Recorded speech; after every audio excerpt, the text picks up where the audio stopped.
Hello student, how are you, कैसे हैं आप। मैं हूं आपका अपना मुकेश सर और आज हम लोग पढ़ने जा रहे हैं स्टूडेंट एक नया टॉपिक। ठीक है, अभी तक हमने केमिस्ट्री में पढ़ रहा था, जो इलेक्ट्रोकेमिस्ट्री पढ़ रहे हैं उसमें देख रहे थे क्या चीज, विद्युत। देखो भाई, दो टाइप का सेल मैं स्टार्टिंग में ही आप लोग को बता दिया था। एक ऐसे सेल होते हैं जो, ठीक है, रासायनिक ऊर्जा को, केमिकल एनर्जी को आपका इलेक्ट्रिकल एनर्जी में कन्वर्ट करता है। ठीक है, ठीक है, उसी को हम लोग गैल्वेनिक सेल भी बोलते हैं। ओके, और एक होता है स्टूडेंट जो वैद्युत ऊर्जा को रासायनिक ऊर्जा में कन्वर्ट करता है। किसको? विद्युत ऊर्जा को रासायनिक ऊर्जा में। ठीक है, उसको हम लोग बोलते हैं विद्युत अपघटनी सेल। विद्युत का अपघटन, समझ में आ रहा है ये चीज? तो आज हम लोग पढ़ने जा रहे हैं। अब हम लोग पढ़ेंगे क्या चीज पढ़ लेंगे स्टूडेंट, बोलिएगा।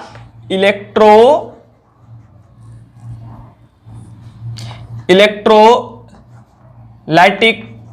Cell and electrolysis.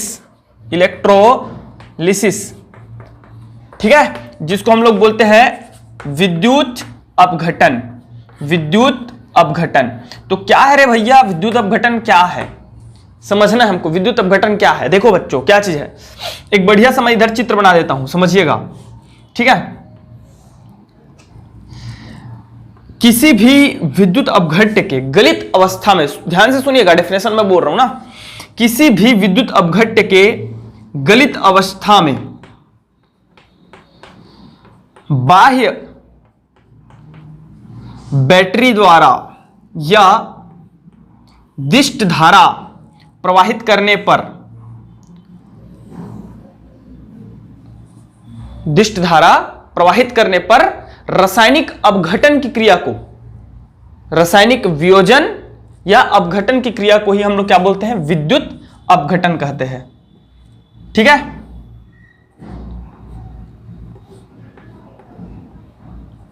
ये देखिए क्या बना रहा हूं, अच्छे से ध्यान से समझिएगा।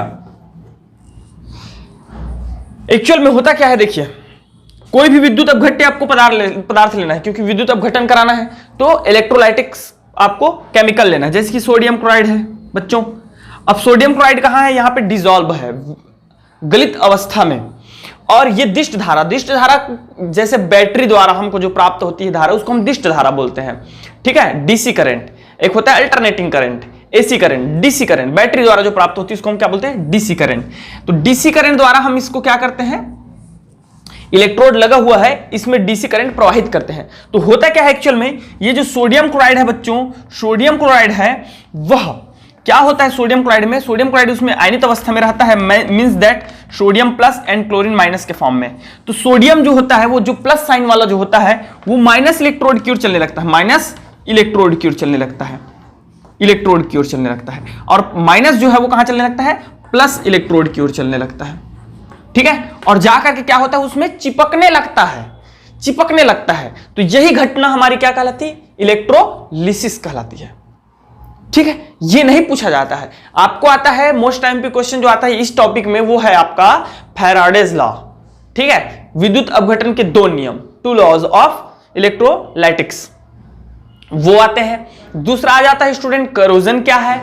ठीक है, और आ जाता है आपका सेल, व्यापारिक सेल, जिसमें हमारा प्राथमिक सेल, द्वितीयक सेल आता है। एकदम आसान, उतना ज्यादा यहाँ पे जो है छोटे छोटे क्वेश्चंस बनते हैं, बड़े क्वेश्चन ज्यादा जनरली है नहीं। तो समझ में आ गया क्या है विद्युत अपघटन।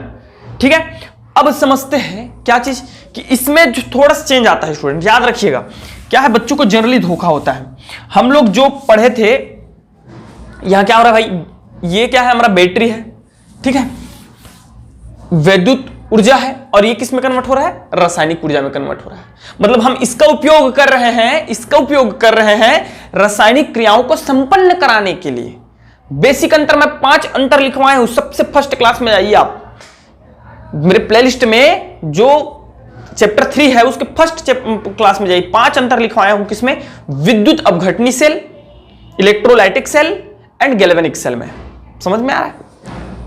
5 अंतर। इसमें एक ही पात्र होता है। ठीक है, लवण संयुक्तों की आवश्यकता नहीं होती। ये विद्युत ऊर्जा को रासायनिक ऊर्जा में कन्वर्ट करता है। और इसका यूसेस कहां होता है, ये सुन लीजिए। यूसेस कहां होता है स्टूडेंट? बहुत सारे ऐसे ऐसे तत्व हैं जिनके प्यूरिफिकेशन में इसका यूज किया जाता है। जैसे मैं आपको जस्ट क्लास 6 चैप्टर 6 में पढ़ाऊंगा। चैप्टर 6 में क्या होता है, जब हम कापर पायराइट से कापर का क्या करते हैं, जो है उसको पृथक करते हैं स्टूडेंट, तो हमको क्या मिलता है पता है, एक इंप्योरिटी मिलता है। इंप्योरिटी मतलब कापर जो शुद्ध नहीं होता, बहुत सारा प्यूरिफिकेशन के बाद भी वो जो है अशुद्ध रहता है। तो लास्ट में हम लोग उसको क्या करते हैं, विद्युत अपघटनी सेल के द्वारा उसको प्यूरिफाई करते हैं। और करते कैसे हैं, एक जो है पतला दो ठो हम लोग क्या लेते हैं, इलेक्ट्रोड लेते हैं। एक शुद्ध कापर का, गोल्ड का भी इसी प्रकार किया जाता है, सोडियम का किया जाता है। बहुत सारे ऐसे आपके धातु है, तत्व है जिनका प्यूरिफिकेशन इसी द्वारा किया जाता है। तो शुद्ध पदार्थ का हम लोग ले लेते हैं एक इलेक्ट्रोड, जिसको हम लोग बैटरी के रीढ़ सिरे से जोड़ देते हैं। तो रीढ़ सिरे से जो जुड़ा रहता है स्टूडेंट, अभी मैं बताऊंगा, ठीक है, वो एक्चुअल में कैथोड की तरह वर्क करता है। किसकी तरह, कैथोड की तरह। और ये किस तरह वर्क करता है, एनोड की तरह। ठीक है, अब ये इंप्योरिटी है। इंप्योरिटी क्या होता है स्टूडेंट, ये जो है एनोड की तरह कार्य कर रहा है। मतलब कॉपर जो सॉलिड है ये क्या करेगा, कॉपर 2+ बनाएगा, समझना बात को, और 2E- बनाएगा। ठीक है, ये क्या होते जाएगा, कॉपर 2+ बनाएगा और 2E- बनाएगा। अपघटन हो गया, वियोजित हो गया। अब ये जो कॉपर जो रहता है ना, कॉपर 2+, ये क्या करेगा भाई, ये माइनस की ओर जाएगा। तो ये कहां चलने लगता है, इधर चलने लगता है। मतलब कॉपर जा करके यहां इकट्ठा होने लगते हैं बच्चों, इकट्ठा होने लगते हैं। और इस प्रकार ये जो है इकट्ठा हो करके ये घुलते जाता है, पिघलते जाता है, और ये हमारा क्या होते जाता है, हमको प्राप्त होते जाता है, प्योर कॉपर प्राप्त होते जाता है। समझ में आ गया। तो ये इसका यूसेस है, मेन यूज क्या होता है, इसका मेन यूज क्या हो जाता है, हाँ, और इसका उपयोग हम लोग जो है विद्युत ऊर्जा को रासायनिक ऊर्जा में कन्वर्ट करने के लिए करते हैं। अब बात आती है एक छोटा सा डिफरेंस जहां कंफ्यूजन क्रिएट होता है, वो है इलेक्ट्रोडों में। इलेक्ट्रोडों में कैसे कंफ्यूजन क्रिएट होता है, याद रखिएगा, जो गैल्वेनिक सेल में जो एनोड होता था उसको हम लोग माइनस साइन के साथ लेफ्ट हैंड साइड में शो किया करते थे कि नहीं। लेकिन यहां बच्चों क्या होता है, इलेक्ट्रोड का निर्धारण करता है उसका बैटरी कौन, जो बाह्य भाग में हम लोग जो बैटरी लगाए रहते हैं विशिष्ट धारा देने के लिए, यहां जो बैटरी लगाए रहते हैं वही इसका जो है डिपेंड करता है। ठीक है, सपोज ये इस प्रकार देखिए बैटरी का साइन होता है। ठीक है बच्चों, सेल का साइन एक सिंगल, बैटरी का साइन ये इस प्रकार कुछ ऐसा। तो जो छोटा वाला रहता है वो हमेशा माइनस साइन को शो करता है, और बड़ा वाला प्लस साइन को। आप पूरा फिजिक्स में पढ़ाऊंगा मैं इसको, ये प्लस और ये माइनस, समझ में आ गया। तो जो प्लस के साथ जुड़ा रहेगा वो एनोड की तरह कार्य करता है। किसकी तरह, एनोड की तरह। लेकिन यहां एनोड को हम लोग प्लस साइन से शो करेंगे। वैद्युत अपघटन गैल्वेनिक सेल में हम लोग इसको माइनस से शो करते थे, और ये कैथोड की तरह वर्क करेगा, और इसको हम लोग शो करेंगे माइनस साइन के साथ। समझ में आ गया। आप नोट में इसको लिख लीजिएगा, नोट में लिख लीजिएगा बच्चों। ठीक है, तो ये हो जाता है भैया।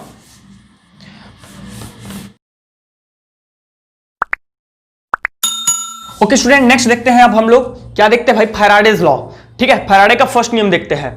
First law of Faraday what, ये देखना स्टूडेंट, आराम से पहला नियम देखते हैं फैराडे का क्या चीज है। बहुत अच्छे से समझाएंगे आपको, थोड़ा सा कोऑपरेट करिए, साथ में रहिए, बस चुपचाप देखते रहिए। कैसे, अब मैं अभी आपको बता दिया यार कि जब भी हम लोग किसी भी विद्युत अपघट्य के विलयन में क्या प्रवाहित करते बच्चों, क्या प्रवाहित करते बोलो, वैद्युत धारा, दिष्ट वैद्युत धारा प्रवाहित करते हैं। तो क्या होता है आपका, होता क्या है बच्चों बोलो, होता क्या है, वैद्युत अपघट्य के पदार्थ में विलयन में जब हम विद्युत धारा प्रवाहित करते हैं, तो यहां सोडियम क्लोराइड है, सपोज करो सोडियम क्लोराइड है, ये विद्युत अपघट्य का विलयन है, सॉल्यूशन है। तो यहां जो प्लस चार्ज रहता है वो माइनस की ओर चलता है। ठीक है, माइनस की ओर, और माइनस चार्ज जो है प्लस की ओर चलता है, और वहां जा करके क्या होने लगता है, इकट्ठा होने लगता है।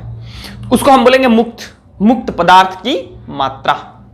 समझ में आ रहा। तो फैराडे ने फर्स्ट लॉ क्या दिया बच्चों, जब किसी विद्युत अपघट्य के विलयन में वैद्युत धारा प्रवाहित की जाती है तो उन इलेक्ट्रोडों पर मुक्त होने वाले पदार्थ की मात्रा, quantity of matters in a electrode is proportional to current. ठीक है, मतलब किसी वैद्युत अपघट्य के पदार्थ में जब वैद्युत धारा प्रवाहित की जाती है, निर्दिष्ट वैद्युत धारा प्रवाहित की जाती है, तो इलेक्ट्रोडों पर मुक्त होने वाले पदार्थ की जो मात्रा होती है स्टूडेंट, वह समानुपाती होता है उसमें प्रवाहित किए गए धारा के। आप ऐसे लिखोगे, क्यों? जहां W मुक्त हुए पदार्थ की मात्रा, मुक्त हुए पदार्थ की मात्रा, पदार्थ की मात्रा, और है हमारा बच्चों Q क्या है? प्रवाहित धारा, प्रवाहित धारा। ठीक है, ये चीज है, करंट है। अब देखो यार, अब देखो, सबको पता है भाई what is the current? I is equal to the flow of charge is known as rate of flow of charge is known as current. तो Q का वैल्यू कैसे निकालेंगे? ये हो जाएगा बच्चों Q is equal to IT। ठीक है, ये आवेश की मात्रा है और धारा क्या है? प्रवाहित धारा। भाई आवेश के फ्लो को ही हम लोग प्रवाहित धारा बोलते हैं, तो इस वैल्यू को यहां पे रख दीजिएगा। तो W इज इक्वल टू, ठीक है स्टूडेंट, ये हो जाएगा W is proportional to IT। ठीक है, और जब मैं इस प्रोपोर्शनल के साइन को हटाता हूं तो कांस्टेंट लगता है, that is ZIT। Equation number 1। What is this? ये Z क्या है? Z क्या है भाई? ये अब भी बताते हैं आपको। ठीक है, Z क्या है और कैसे आया है, क्यों आया है, सब चीज बताते हैं, ध्यान रखिएगा थोड़ा सा। अब देखो बच्चों, क्या कर रहा हूं मैं, इसको बोलते हैं आपका तुल्यांक स्थिरांक। क्या बोलते हैं बोलो? Z क्या है हमारा? तुल्यांक स्थिरांक, तुल्यांकी स्थिरांक या तुल्यांक स्थिरांक।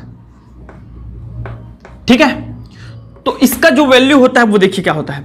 इफ यदि I is equal to 1 and T is equal to also 1, then W is equal to Z। मैं इसका डेफिनेशन बोल रहा हूं, अभी आप सुनिएगा क्या है। W is equal to Z क्या है बच्चों? ये देखो भाई, जब किसी वैद्युत अपघट्य में 1 एम्पियर की धारा किसी वैद्युत अपघट्य का तुल्यांकी स्थिरांक पदार्थ की वह मात्रा होती है, फिर से सुन लो, किसी वैद्युत अपघट्य में तुल्यांक स्थिरांक पदार्थ की वह मात्रा होती है जो उस वैद्युत अपघट्य सेल में 1 एम्पियर की धारा 1 सेकंड तक प्रवाहित करने पर प्राप्त होता है। ठीक है, उस पदार्थ के बराबर होता है। यह है W is equal to Z। Okay student, अब ये Z का क्या है? Z देखिए, Z इज इक्वल टू होता है हमारा तुल्यांकी भार बटे आपका 96500। ठीक है, तुल्यांकी भार कैसे निकालते हैं सबको पता है कि नहीं है? पता है कि नहीं है भाई? ठीक है, नहीं पता होगा जाओ मेरे प्रीवियस वीडियो में मिल जाएगा तुल्यांकी भार। नॉर्मलता विलियन वाले प्लेलिस्ट में जाइएगा, वहां मिलेगा बेहतरीन तरीके से। नॉर्मलता में जाइए, पूरा कंसेप्ट क्लियर करा देंगे। ठीक है, ओके स्टूडेंट, अब देखो भाई क्या है, इसको मैं बता देता हूं। Z क्या? Z एक तुल्यांकी स्थिरांक है जिसको हम लोग तुल्यांकी स्थिरांक भी बोले या रासायनिक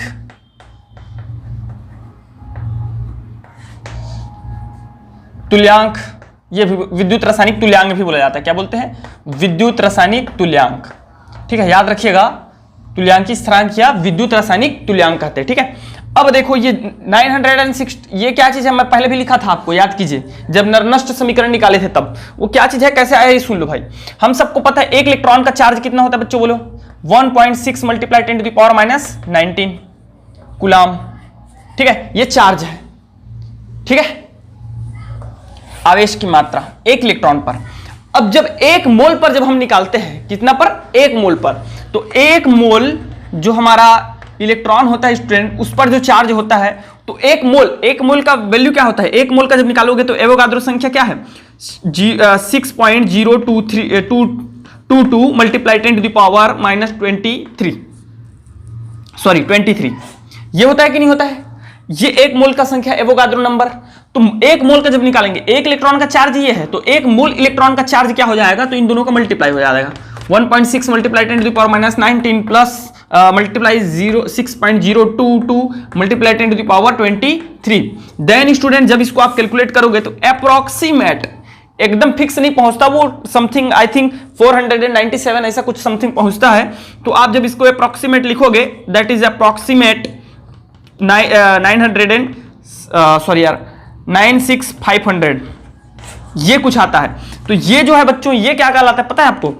फैरेड कांस्टेंट, फैरेड कांस्टेंट, ठीक है, याद रखिएगा। ओके चलो अब देखते हैं सेकंड लॉ ऑफ फैराडेज। तो क्या है सेकंड लॉ? इधर देखो भाई, सेकंड लॉ क्या है? ढेर सारा हम लोग क्या ले लेते हैं? वैद्युत अपघटीय से ले लेते हैं। इधर देखना, ध्यान से देखना बच्चों, वेरी केयरफुली ना। ये दोनों आते हैं भाई, आते ही हैं, नहीं आते हैं ठीक है। अब क्या करेंगे मैं भी अब आपको बता रहा हूं, ध्यान से देखते जाइएगा।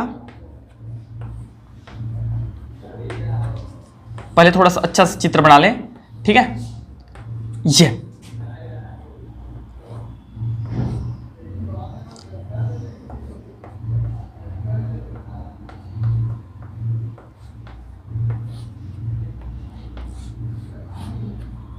ये देखो बच्चों, ठीक है।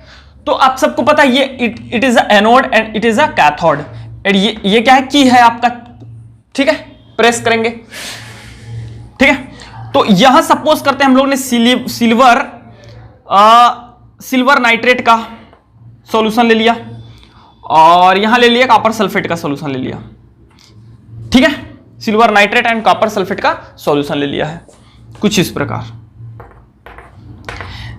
और इसमें पता है सबको, आप एक इलेक्ट्रोड है, एक जो है जिसकी ये प्लस साइन है, तो ये हमारा एनोड है और ये कैथोड हो जाएगा बच्चों, ठीक है। और ये कैथोड है भाई, सॉरी ये एनोड है और ये कैथोड है, इस प्रकार। तो ये इधर देखिएगा सब के सब क्या चीज देखेंगे। डेफिनेशन सुनो, दूसरा नियम क्या है?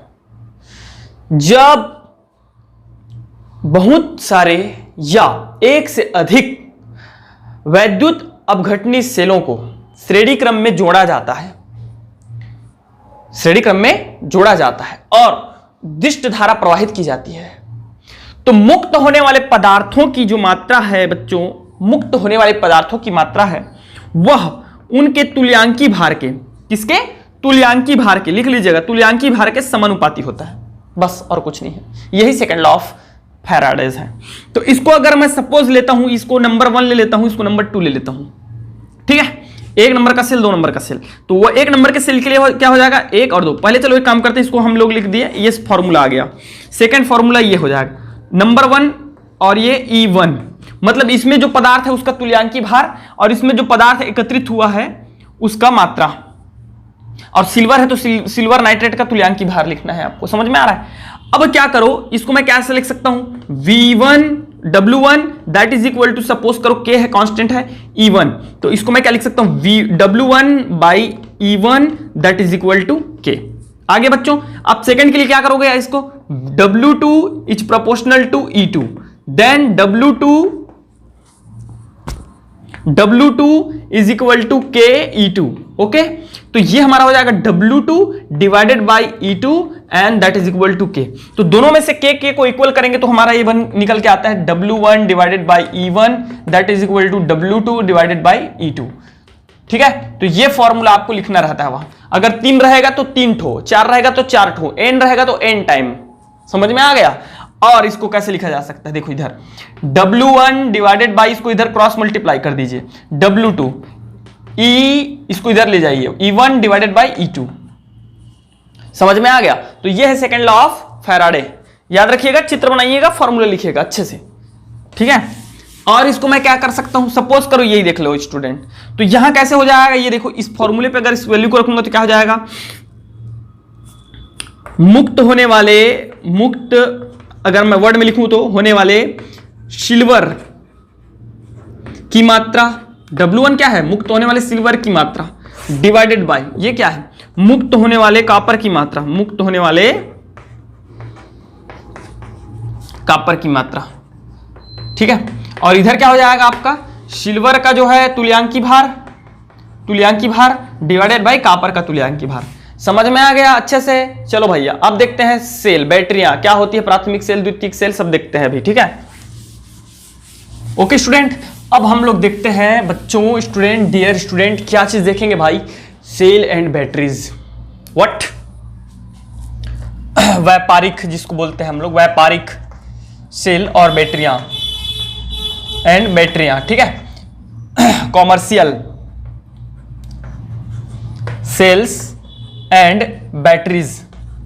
तो क्या होता है ये देखिए,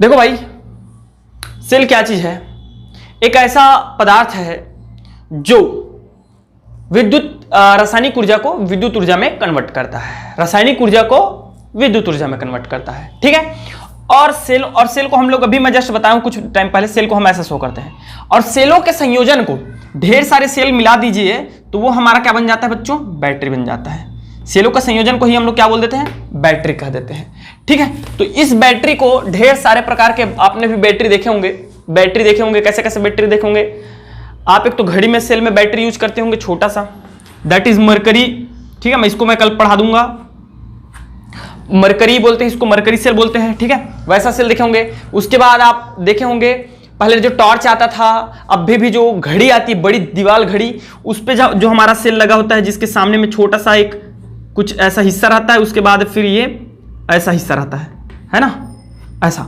ये वाली बैटरी देखे होंगे आप सब लोग। उसके बाद आपने कैसा वाला बैटरी देखा होगा बच्चों, जहां साउंड सर्विस लगाए जाते हैं, और ट्रैक्टर, बड़े ट्रक, लॉरीज, उसमें देखते होंगे, वहां जो बैटरी यूज होती है, ठीक है। तो इन सभी बैटरियों को आज हम लोग पढ़ेंगे। तो फर्स्ट ऑफ ऑल जो मैं पहले पढ़ा रहा हूं आपको, प्राथमिक सेल। देखिए क्या चीज है प्राथमिक सेल, फिर बैटरी पढ़ेंगे, प्राथमिक सेल, द्वितीयक सेल, फिर बैटरी, ठीक है। प्राथमिक सेल क्या है भैया? प्राथमिक सेल ये देखो, एक्चुअल में सेल वही है जो आपका रासायनिक ऊर्जा को विद्युत ऊर्जा में परिवर्तित करता है। अब प्राथमिक सेल ऐसे सेल होते हैं बच्चों जो जिनका बहुत समय तक उपयोग करने के पश्चात वो अनुपयोगी हो जाते हैं और उन्हें पुनः उपयोग में नहीं लाया जा सकता, अर्थात जो पूरी तरीके से डिस्चार्ज हो जाते हैं, जिसको वापस से रिचार्ज नहीं किया जा सकता, दैट इज फर्स्ट जो है आपका प्राइमरी सेल, और उसको हम लोग क्या कर देते हैं, फेंक देते हैं। ओके, इसका उदाहरण है शुष्क सेल। शुष्क सेल मतलब वही सारे सेल जो, ठीक है, आपका मरकरी सेल। शुष्क सेल मतलब जो आप टार्च में लगाते हो, दीवार घड़ी में लगाते हो, वही है। अब इसकी बनावट देखते हैं, इसमें रिएक्शंस देखते हैं। एक्चुअली आपको इसको बनावट नहीं आता, विधि नहीं आती है, सिर्फ रिएक्शन को पकड़ना है और चित्र को पकड़ना है। तो सब लोग देखे होंगे बचपन में बहुत फोड़े हैं यार ठीक है, उसमें एक चक्का लगा होता था थोड़ा सा, है ना, उसको निकालने के लिए बहुत फोड़े हैं, है ना भाई। तो कैसा रहता है उसका संरचना, ये देखो बच्चों, थोड़ा जल्दी पढ़ाऊंगा इस चीज को, मैं ज्यादा टाइम वक्त नहीं लूंगा, ठीक है। सेल बना रहे हैं आपके लिए बढ़िया सा, एक ट्राई कर रहे हैं, बन जाए अच्छा सा तो अच्छी बात, नहीं बनता है तो कोई टेंशन नहीं है। ये देखिए अब इसमें क्या क्या होती है, आंतरिक भाग मैं बता रहा हूं आपको, देखिएगा। फर्स्ट एक कार्बन का, किस चीज का, ग्रेफाइट का, जो आप देखते थे, ठीक है, चौक के जैसा ऐसा निकालते थे, लेकिन वो सिर्फ ब्लैक कलर का होता था, ये व्हाइट कलर का है बड़ा। वो क्या चीज होता है बच्चों, कार्बन और प्लस ग्रेफाइट, वही यार, कार्बन का ही अप्रूप है ग्रेफाइट, ठीक है, उस चीज का होता है। इसके ऊपर में लगा होता है स्टूडेंट धातु की टोपी। क्या चीज लगी होती है, धातु की टोपी, ठीक है। ये वाला जो पार्ट है जिस पर पूरा सेल कवर रहता है, ऊपर में तो प्लास्टिक या पन्नी लगा होता है, जिस पर उस सेल का जो है जिस भी कंपनी का रहता है वो लिखा रहता है, ड्यूरा सेल है और बहुत सारा आता है, क्या क्या है ना भाई, तो वो चीज लिखा रहता है। लेकिन उसके अंदर में जो रहता है स्टूडेंट, दैट इज जिंक। क्या, जिंक, जो कि एज अ वर्क करता है किसकी तरह, एनोड की तरह कार्य करता है। समझ में आ रहा है, जिंक जो आपका धातु की पन्नी जो लगी होती है, वो क्या है, जिंक होता है। इसके बाद जो सेकंड टर्म्स आता है वो कुछ इस प्रकार होता है, देखिए उसमें क्या क्या होती है, ये देखिए। इसको मैं सिर्फ डिफरेंट बनाने के लिए ऐसा बना रहा हूं, ठीक है ना बच्चों, ताकि आपको इन दोनों में डिफरेंट रख सको। नहीं तो अगर सेम ऐसे बना दूंगा तो ये भी खाली दिख रहा है, ये भी खाली दिख रहा है, दोनों में समझ में नहीं आया। इसमें भरा रहता है हमारा मैग्नीज ऑक्साइड, ठीक है, प्लस कार्बन, फोड़ेंगे चिपचिपा चिपचिपा टाइप का निकलता है, हैं? वो सब यही चीजें हैं। अब देखिए थर्ड टर्म्स जो ये वाला दिख रहा है आपको, बाहरी परत। तो ये बाहरी परत में क्या चीज होता है? एक्चुअल में यहां होता है चिपचिपा वाला, ये थोड़ा सा भुरभुरा रहता है और ये ठोस रहता है। ये बच्चों ये रहता है हमारा ammonium chloride plus zinc chloride, यहां भरा होता है। तो इसमें मोस्टली जो है 3 परत होते हैं, ठीक है। और यहां पे जो आप चक्का कहते हो ना, वो चमड़े का चापड़ा ऐसा कुछ बोलते हैं उसको, ठीक है, वो चमड़े का चापड़ है, ठीक है, ताकि वो जो रिएक्टेड है ना स्टूडेंट, रिएक्टेड है वो बाहर मतलब उसका कोई जो है आपस में मिले मत, ठीक है। और रीजन होता है, एक छेद भी होता है उसमें, ताकि जो अमोनिया के कारण जो गैस बन रही होती है, गैस बन रही होती है, उसके कारण फूले मत, ये फूले मत, ब्लास्ट ना हो और वो गैस जो है निकलते जाए, उसके लिए वहां पे एक छेद भी होता है। समझ में आ गया? तो ये है हमारा प्राथमिक सेल, प्राथमिक सेल। अब इसमें होता क्या है ये सुनते जाइएगा। सबने फोड़ रखा है, सबने देख रखा है, उसका वर्णन करने की आवश्यकता है नहीं, बस इतना याद रखिएगा ये चीज। अब इसमें एनोड की तरह कार्य कौन करता है स्टूडेंट? एनोड होता है हमारा जिंक। अब याद ये भी रखिएगा, एनोड यहां कैसा हो जाएगा? एनोड जो हो जाएगा हमारा एनोड और कैथोड, ठीक है। अभी हम विद्युत अपघटनी सेल नहीं है ये, ठीक है। तो एनोड में क्या होगा? एनोड में हमारा जो है, एनोड जो होता है स्टूडेंट, वो 2 इलेक्ट्रॉन जो है, जिंक जो है इस प्रकार इलेक्ट्रॉन मुक्त करेगा, क्योंकि एनोड में हमारा ऑक्सीडेशन की क्रिया होती है, या जहां पे ऑक्सीडेशन की क्रिया होती है उसी को हम लोग क्या बोलते हैं? एनोड बोलते हैं। अब दूसरा कैथोड की तरह कार्य कौन करता है? ये जो ग्रेफाइट का जो क्षण दिख रहा है, इसके बाद जो दिख रहा है student, magnesium oxide chloride, carbon और अमोनियम क्लोराइड, जिंक क्लोराइड, ये सब मिलकर के कैथोड की वर्क करते हैं। तो अमोनियम क्लोराइड क्या होगा? ये देखिए अमोनियम क्लोराइड है, ये जब हमारा ये बन जाएगा अमोनियम, ये एक पार्ट है ना, एक पार्ट है, इक्वेशन 1 दे देता हूं। अमोनिया क्लोराइड जो है, अमोनियम क्लोराइड, अमोनियम आयन बना लेगा अमोनियम क्लोराइड, और यहां क्लोरीन माइनस बन गया, ठीक है। तो ये और आपका मैग्नीज ऑक्साइड MnO2 प्लस, यहां पे क्या बना बच्चों? NH प्लस प्लस, क्या चीज है? इसको सेटिस्फाइड करने के लिए मुझे एक इलेक्ट्रॉन की आवश्यकता होगी कि नहीं होगी? कि आवेशित फॉर्म में रहेगा, क्योंकि ये तब कैथोड कहलाएगा जब इलेक्ट्रॉन एक्सेप्ट करेगा, ग्रहण करेगा, तभी तो कहलाएगा भाई। तो इलेक्ट्रॉन ग्रहण कर रहा है, अब ये कैथोड बन गया, ठीक है। अब मुझे ये भी याद रखना है, ओवरऑल जब लिखूंगा तो ये इलेक्ट्रॉन से इलेक्ट्रॉन कैंसिल होना चाहिए, तो मुझे उसके लिए क्या करना पड़ेगा? 2 से मल्टीप्लाई करना पड़ेगा, तब तो ये 2 होगा। 2 होगा कि नहीं होगा? तो अब देखिए ये 2 हो जाएगा बच्चों। तो अब मैं इसको इधर लिख रहा हूं, देखिएगा राइट हैंड साइड में क्या क्या आ जाएगा। मैग्नीज 2 है तो Mn2, ठीक है, 2 दूनी 4, बट यहां आएगा 3। रीजन क्या है 3 आने का? ताकि ये संतुलित रहे, इसका भी कुछ नियम कानून कायदे होते हैं, मैं बनाऊंगा वीडियो, ठीक है। अब देखिए अमोनिया, तो 2 ठो यहां पे आ जाएगा, 2 सामने में तो यार मल्टीप्लाई होगा, लेकिन यहां पे आ जाएगा 3। क्यों आएगा मैं बताता हूं आपको, टेंशन मत लो यार, टेंशन मत, ये तो संतुलित हो चुका है, उसमें कोई दो राय नहीं। तो यहां 3 दूनी 6 हो गया, लेकिन यहां 4 दूनी 8 हाइड्रोजन था, तो 2 हाइड्रोजन कहां चले गए? यहां 2 दूनी 4 ऑक्सीजन था, यहां 3 है, एक ऑक्सीजन कहां चला गया? वो बन गया जल। ओके, समझ में आ गया? अब ओवरऑल रिएक्शन लिख दीजिए। ओवरऑल रिएक्शन कैसे लिखेंगे बच्चों? इधर देखिए, लेफ्ट को लेफ्ट में लिखिए, जिंक है बच्चों तो जिंक लिख दीजिएगा, प्लस इधर क्या है? MnO2 प्लस क्या चीज है बोलिए? अमोनियम आयन, ठीक है। और इधर हमको क्या क्या मिल रहा है? Mn2O3 plus 2NH3 plus H2O, ठीक है। तो ये है ओवरऑल रिएक्शन। यहां आपको वर्णन विधि वगैरह नहीं पूछा जाता, आता भी नहीं है, आप उसको इग्नोर कीजिएगा, इतना लिख दीजिएगा सफिशिएंट है। ओके, चलो ठीक है। हम तो बता दिए कौन कौन सा इसका उदाहरण प्राथमिक सेल का शुष्क सेल है, ठीक है, और ये है। ओके ओके स्टूडेंट, तो आज के लिए बस इतना ही, और कल के क्लास में हम लोग पढ़ेंगे सेकेंडरी सेल, ठीक है, और करोजन, ठीक है, संक्षारण मतलब जंग कैसे लगता है। बहुत बढ़िया टॉपिक है यार, आता भी है। तो thank you very much and best of luck.